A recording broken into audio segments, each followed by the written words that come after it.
तो last class में हमने क्या देखा था? हमने अंशों के हरण के बारे में बात किया था कि अंशों का हरण क्या होता है। अंशों का हरण होता है कि जब भी हम कंपनी क्या करती है, डिफॉल्टर्स लोगों के, जो लोग क्या कर रहे हैं, टाइम पे पैसा नहीं दे रहे हैं, उनके अंशों को छीन कर क्या कर लिए जाते हैं, उनके पूंजी को खत्म कर दिए जाते हैं, है ना। एक प्रकार से उनकी जो मालिकाना हक है उनको क्या कर लिया जाता है, छीन लिया जाता है।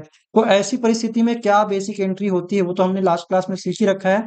अगर वो क्लास आपने नहीं देखा है तो जरूर से आप देख कर आए, तभी आपको ये वाली जो क्लास है आपको अच्छे से समझ में आएगी। ठीक है, तो चलिए देखते हैं एग्जाम्पल नंबर 11। हमने एग्जाम्पल नंबर 10 जो है एनसीईआरटी बुक का ही कर रखा है लास्ट क्लास में। अभी जो हमारा टॉपिक है वो है अलग अलग टाइप के क्वेश्चन अलग अलग परिस्थिति में किस प्रकार से बनाए जा सकते हैं अनुसरण को लेकर। देखिए क्या बोल रहा है बेटा, ये जो है आपके, अगर मैं बताऊं कि जो बोर्ड एग्जाम में आपके सीजी बोर्ड में इस एनसीईआरटी इस एक क्वेश्चन का 3 नंबर के लिए पूछा जाता है, मतलब कि ये एक ही एंट्री के लिए आपको 3 मार्क्स देते हैं आपके सीजी बोर्ड। तो इस क्वेश्चन को बहुत ध्यान से समझिएगा, तभी आके आपको ये पूरे 3 मार्क्स कन्फर्मली मिलेंगे। ठीक है, तो देखिए क्या बोला गया है, साहिल जिसके पास 1000 अंश है, कितने अंश हैं, 1000।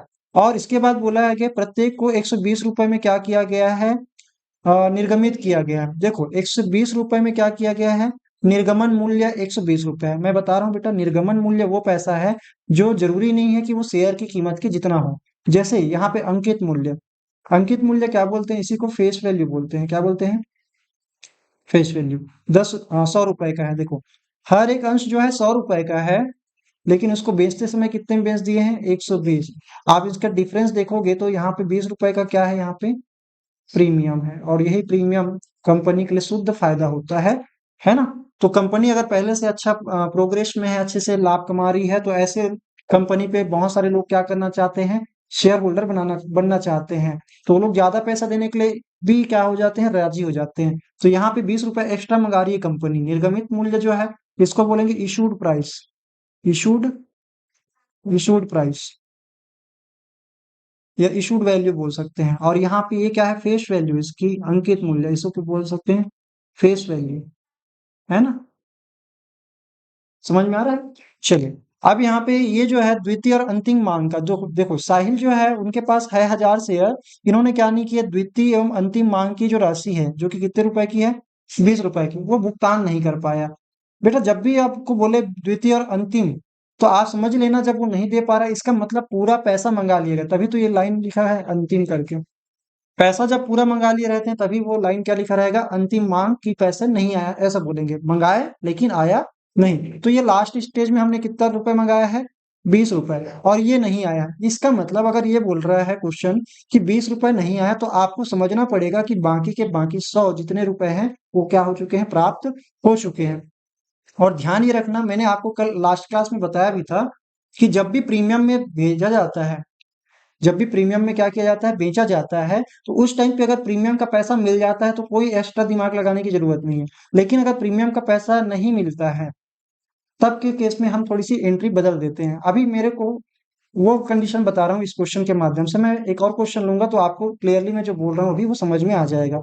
अभी यहाँ पे हम क्या कर रहे हैं, 20 रुपए नहीं आया। देखो हमारे अंश पूंजी कितने के हैं, देखो इन्होंने ये बोला है क्या प्रीमियम का पैसा नहीं आया करके, नहीं इन्होंने नहीं बोला है। इसका मतलब इन्होंने आवंटन के समय या किसी भी टाइम पे, या तो प्रथम याचना के टाइम पे क्या किया होगा, ये प्रीमियम का पैसा मंगा लिया गया होगा, उसके बारे में अभी कोई भी जिक्र नहीं है ना। इसका मतलब हम ये समझेंगे कि बाकी पैसा टाइम पे मिल चुका है। कैसे, तो ये जो 120 है उसमें से कहीं कहीं पर मंगाए होंगे, जिसमें से आखिरी जब मंगा रहे हैं द्वितीय और अंतिम, वो 20 रुपए का है, और ये पैसा नहीं आया। बाकी जो है कितना रुपए, 100 रुपए।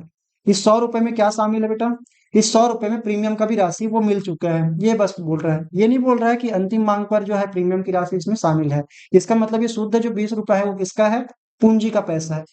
ये किसका पैसा है, क्योंकि ये तो ना बोला है कि यहाँ पे 20 रुपए में प्रीमियम भी शामिल है। तो जब भी आपको ध्यान रखना पूंजी कुछ ना बोला जाए तो आपको समझना है वो सारे के सारे पूंजी का पैसा रहता है। तो यहाँ पे 20 रुपए जो है वो किसका पैसा है, पूंजी का।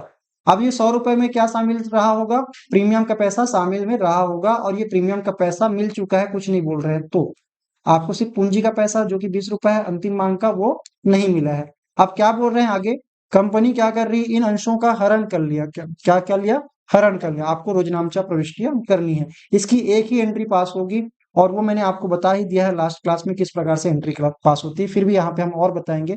डेट हमको दिया नहीं है, कुछ नहीं लिखेंगे, यहाँ पे लिखेंगे बेटा।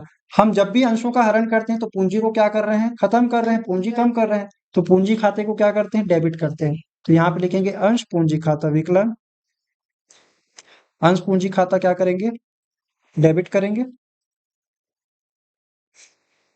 शेयर कैपिटल को क्या करेंगे, डेबिट करेंगे। और दूसरी बात यहाँ पे, ये तो हमने मंगाया, मंगाया कितना, तो बताओ क्या हमने अंतिम मांग भी कर लिया है, जी हाँ कर लिया। यहाँ पे बोला भी गया है द्वितीय और अंतिम मांग का पैसा नहीं आया, नहीं आया वो अलग बात, लेकिन हमने मंगाया कि नहीं मंगाया, मंगा लिया है। तो जितना पैसा आप मंगा लेते हैं उसको हम अंश पूंजी बोलते हैं। तो अंश पूंजी के नाम पे हम यहाँ पे बोलेंगे कि उनके पास है कितने शेयर, 1000 शेयर, तो उनके नाम पे 1000 अंशों पर हमने कितने रुपए मंगा लिए, तो टोटल मंगा लिए पूंजी के नाम पे बेटा 100 रुपए। कितना मंगाए हैं, आप इस चीज का ध्यान रखना कि हमने मंगाया कितना और पूंजी के नाम पे कितना मंगाया है, तो 100 रुपए मंगाए हैं। इसका अगर आप करेंगे कैलकुलेशन तो कितना हो जाएगा, ये 1 लाख हो जाएगा। तो आपने जब जब मंगाया होगा, सभी से मंगाया होंगे, एक साहिल बस अकेला नहीं है, तो बाकी लोग तो देते रहे, लेकिन जब आपने पूंजी बनाया कितने का, 1000 शेयर पे 100 रुपए के हिसाब से 1 लाख बना चुके होंगे। आज इस 1 लाख में से आया कितना रुपया है, वो पैसा आप साहिल को वापस नहीं करने वाले, तो वो जाएगा अंशहरण खाते में। तो यहाँ पे हम क्या लिखने वाले हैं, देखो पैसा आ गया है ना, उसको हम लिखने वाले हैं। अभी ये तो नहीं पता है मुझे कि प्रथम मांग पे कितना मंगाए हैं, द्वितीय मांग पे नहीं, तो उस टाइम पे हमने एक खाता खोला होगा जिसको हम बोलते हैं बकाया खाता, या बकाया याचना भी बोलते हैं। क्या बोलते हैं, मान लीजिए आवंटन के समय में पैसा हम जब ड्यू करते हैं तो आवंटन को क्या करते हैं, डेबिट करते हैं, और अंश पूंजी को क्या करते हैं, है ना, अंश पूंजी को क्या करते हैं, क्रेडिट करते हैं। और फिर जब पैसा आता है तो बैंक को क्या करते हैं, डेबिट, और आवंटन को क्या करते हैं, क्रेडिट करते हैं ऐसे। और जहां पे कमी पड़ती है पैसे की तो उसको हम लिखते हैं अलग से हैं, इसको हम क्या करते हैं, थोड़ा नीचे लिखते हैं, और यहाँ पे हम एक और शब्द लिखते हैं, एक और लाइन लिखते हैं, उसको बोलते हैं बकाया याचना। क्या लिखते हैं, बकाया याचना। देखो बेटा यहाँ पे कितना कितना रुपए कौन कौन से टाइम पे मंगाए हैं क्लियरली लिखा नहीं है, इसलिए मैं यहाँ पे एक नाम लिखूंगा बकाया याचना। क्या लिखूंगा, आवंटन का अगर क्लियर रहता, प्रथम याचना का क्लियर रहता, तो मैं यहाँ पे लिखता आवंटन का खाता से और याचना का खाता से करके, लेकिन यहाँ पे कुछ बोला नहीं है, इसलिए मैं यहाँ पे क्या लिखूंगा, यहाँ पे लिखूंगा बकाया, बकाया याचना। अब यहाँ पे बकाया याचना करके आप इसको पता है ना बकाया याचना, तो इसमें रुको, बकाया याचना ना लिख के हम क्या लिखेंगे, यहाँ पे मैं लिखने वाला हूँ द्वितीय और अंतिम मांग, है ना, ये पैसा नहीं आया ना, तो यहाँ पे लिखना पड़ेगा, सॉरी मैं गड़बड़ बोल रहा था। तो यहाँ पे मैं क्या लिखूंगा, द्वितीय, जिस भी मांग की राशि नहीं मिलता है तो यहाँ पे लिखेंगे द्वितीय एवं अंतिम याचना, या मांग भी बोल सकते हैं, याचना खाता से। अब इसमें कितना अमाउंट आएगा, तो आप बताइए कितना आएगा, 1000 अंश है, 1000 अंश है, और हर एक में हमने कितना मंगाया है इनको, 20 रुपए। जो पैसा हमने मंगाया 20 रुपए, वो अभी आया नहीं है, तो जो पैसा आया नहीं है तो आज क्या करेंगे, आएगा करके ड्यू किए रहे होंगे कहीं पर, आज इसको क्या कर देंगे, क्रेडिट करके खत्म करेंगे उस खाते को। तो इसलिए हम यहाँ पे क्या लिखने वाले हैं, 1000 गुना 20 करेंगे, कितना हो जाएगा, 20,000। सर 20,000 रुपए नहीं आया, तो जो बाकी आ गया है उसका हम क्या करेंगे, हरण कर लेंगे। तो वही एंट्री हम यहाँ पे लिखने वाले हैं, क्या लिखेंगे, अंश हरण खाता से, अंश हरण खाता से। और इसमें कितना अमाउंट आएगा, तो यहाँ पे बोलोगे कितना, 1000 शेयर्स पे हमको 80 रुपए पूंजी के नाम पे मिल चुके हैं, और ये मिल गए तो इसलिए हम क्या बोलेंगे, 80,000 यहाँ पे लिख देंगे, कोई दिक्कत नहीं होगा। इस क्वेश्चन में जो है इतना ही करना है, और यहाँ पे आपको टिप्पणी में क्या लिखना है, कितने अंशों का, 1000 अंशों का, अंशों का हरण किया गया, किया गया। इस प्रकार से आपको लिख देना है, आसान है। लेकिन मैं यहाँ पे ये बोलूंगा कि आप जो ये कैलकुलेशन जितना भी मैंने पीले कलर में दिखाया, ये सारे के सारे कहाँ पे दिखाएंगे, वर्किंग नोट में दिखाएंगे, यानी कि नोट करके लिखेंगे द्वितीय और अंतिम याचना की राशि, अनुसरण की राशि, इस प्रकार से आप करके दिखाएंगे। क्लियर है, चलो ये क्वेश्चन तो आसान है इसमें, क्योंकि जो पैसा प्रीमियम का है वो मिल चुका है, इसलिए इसमें कोई दिक्कत नहीं है। जब प्रीमियम का पैसा नहीं मिलता है तब दिक्कत होगा। तो एक और क्वेश्चन लेते हैं, और इस क्वेश्चन को हम अभी थोड़ी देर में बनाते हैं। क्या बोल रहा है, सुनैना जिसके पास कितने शेयर्स है, 10 रुपए वाले 500 अंश हैं। कितने अंश हैं? 500 अंश है। तो 10 रुपए वाले कितने अंश हैं? 500 अंश हैं। आवंटन के समय पे उनको 4 रुपए, जो कि 2 रुपए का अधिमूल्य यानी कि प्रीमियम, अधिमूल्य को ही हम क्या बोलते हैं? प्रीमियम। और 3 रुपए की प्रथम और अंतिम मांग की भुगतान नहीं कर पाया। देखो उनको मंगाए कैसे गए होंगे, जैसे हमारे पास 10 रुपए वाले हैं। अब ये 10 रुपए को इन्होंने बोला है कि आवंटन के समय पे, आवंटन के समय पे कितना मंगाए हैं? 4 रुपए, है ना। और प्रथम और अंतिम बोल रहे हैं, मतलब यही है फर्स्ट एंड लास्ट, प्रथम एवं अंतिम। प्रथम और अंतिम के समय में कितना मंगाए हैं इनको? 3 रुपए मंगाए हैं। तो देखो बेटा यहाँ पे 10 रुपए की चीज है और प्रीमियम 2 रुपए है बोल रहे हैं, इसका मतलब हम टोटल 12 रुपए मंगा रहे हैं सामने वाले से। कितने रुपए मंगा रहे हैं? 12। और 12 में से 4 और 3 यहाँ पे 7 दिख रहे हैं। तो जो बचा हुआ पैसा वो कहाँ पे मंगा लिया गया होगा? आवेदन के समय में। तो आवेदन के समय में आपको ऐसे ही निकालना है, आवेदन के टाइम पे कितना मंगाए होंगे? 5 नहीं आएगा, हाँ सॉरी 5 आएगा। कितना आएगा? 5 आएगा। ये हमने बैलेंस करके निकाले हैं, ठीक है, क्लियर। तो ये हमारे पास इस प्रकार से है। और इनके पास कितने शेयर्स है? तो इनके पास 500 शेयर्स है। 500 शेयर्स में 5 रुपए आवेदन के आए होंगे, आवंटन के पैसे नहीं आए, और प्रथम और अंतिम मांग का पैसा नहीं आया। उन्होंने सिर्फ इतना बोला है, आवंटन की राशि और प्रथम और अंतिम मांग की राशि नहीं आया है। देखो आवेदन का पैसा आएगा ही आएगा, आवेदन के पैसे में कोई वो नहीं रहेगा। आवंटन मांग की राशि भले वो क्या कर सकता है, सामने वाला नहीं दे सकता, बिना आवेदन किए उनको आगे पैसा मंगाया ही नहीं जाएगा। तो पहला पैसा तो आएगा ही आएगा। और क्या बोला है? उसके अंशों के प्रथम और अंतिम मांग के बाद हरण कर लिया गया। कहने का मतलब है दोनों मंगाए गए, प्रथम और अंतिम मांग मंगाए गए, आवंटन के बाद प्रथम और अंतिम तक वेट किए, उसको भी मंगाया, वो भी पैसा नहीं ला पाए, इसलिए हमने क्या कर लिया है, उनका हरण कर लिया है।